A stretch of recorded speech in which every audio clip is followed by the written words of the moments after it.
Yo estuve haciendo una lista respecto a la contrariedad de lo que dice la Iglesia y de lo que es bíblico.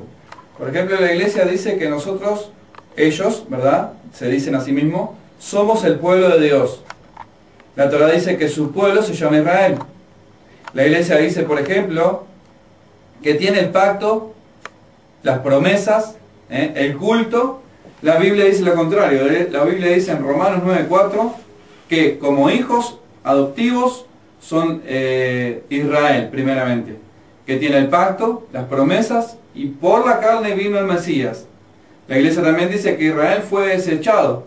Romanos 11 dice que no ha sido desechado.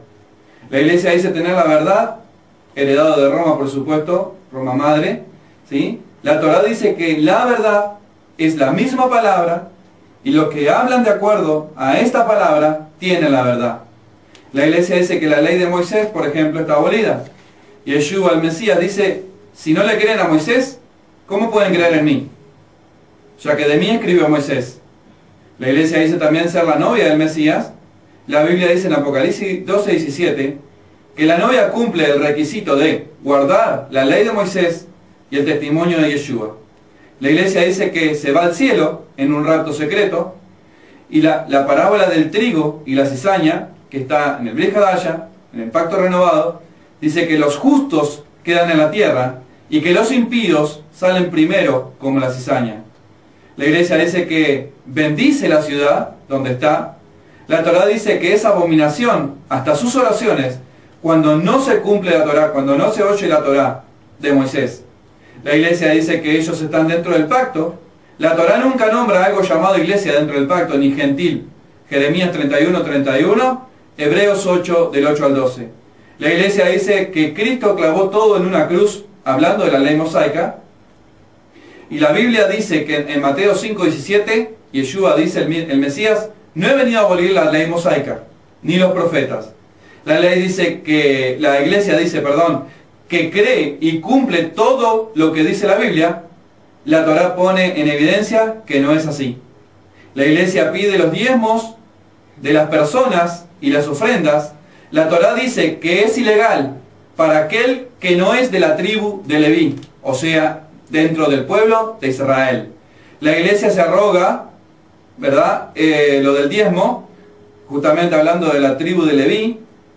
El diezmo pertenece solamente dentro del pueblo de Israel. Números 18:21, se diezmaba los productos de la tierra y de animales. Nunca habla de plata, nunca habla de dinero, sino que de productos de la tierra, ¿sí?, de animales, como dice Levíticos 27, 30 y 34.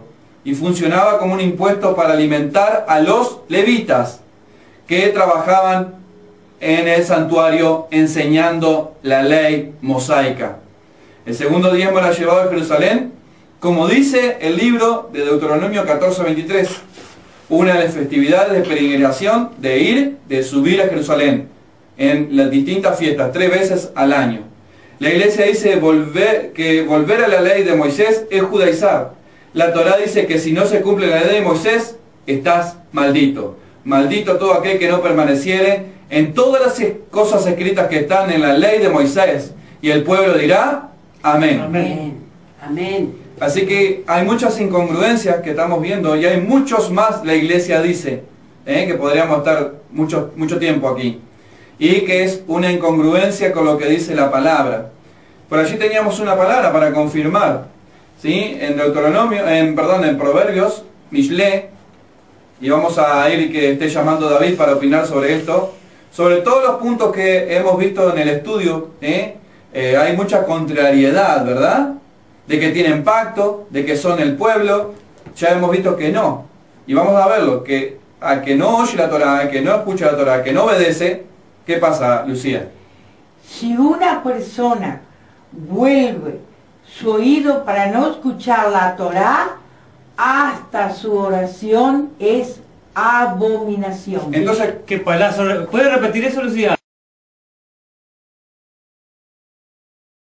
¿Puede repetir eso, Lucía?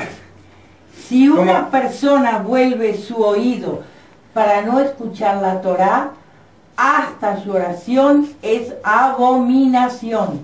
Impresionante. Así que está diciendo, allí está diciendo la Torá. Y bueno, nos está llamando, creo, David, que nos está llamando, que va a opinar sobre este tema, ¿verdad? De lo que estamos hablando. Sí. Así que vemos muchas incongruencias en lo que respecta a lo bíblico, ¿sí?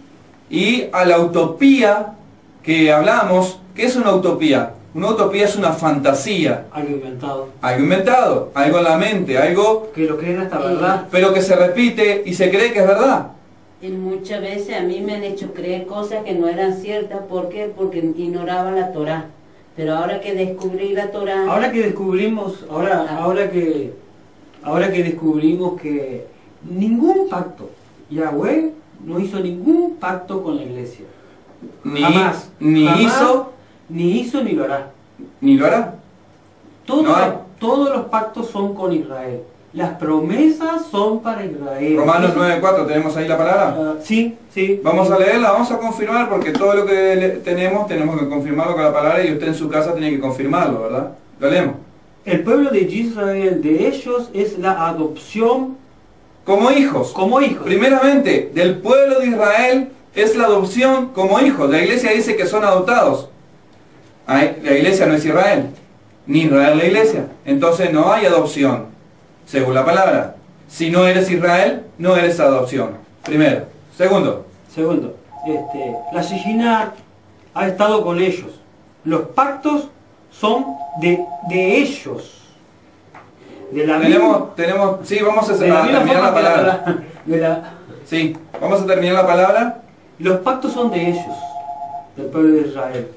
Y de la misma forma la Torá. La Torá fue dada a ellos. El servicio del templo y las promesas. Bien, ahí está. Bueno, capaz no vamos a tener tiempo para ese, según están diciendo, no vamos a tener tiempo para la comunicación con David, la vamos a dejar para el próximo programa. Pero creo que está más que claro que aquí la Biblia entera no está escrita para algo llamado cristiandad. ¿Sí? Además lo que entran a la Nueva Jerusalén, hay 12 puertas allí. ¿Sí? Hay 12 tribus. 12. Nombra 12. Ujú. Allí no existe ni cristianos, Ni bautistas, ni pentecostales, ni mormones, ni nada. Ahí nombra a los hijos de Jacob. Solamente las 12 tribus de Israel. Yo sé que duele este palo. Este palo duele. Sí, porque este palo duele. Lo que pasa es que si no duele este palo si tú para no todo corriges, pastor, apóstol y todo lo si tú no corriges, sigue torcida la cosa. Entonces nosotros nos han puesto para corregir, para restaurar los portillos, para restaurar las puertas.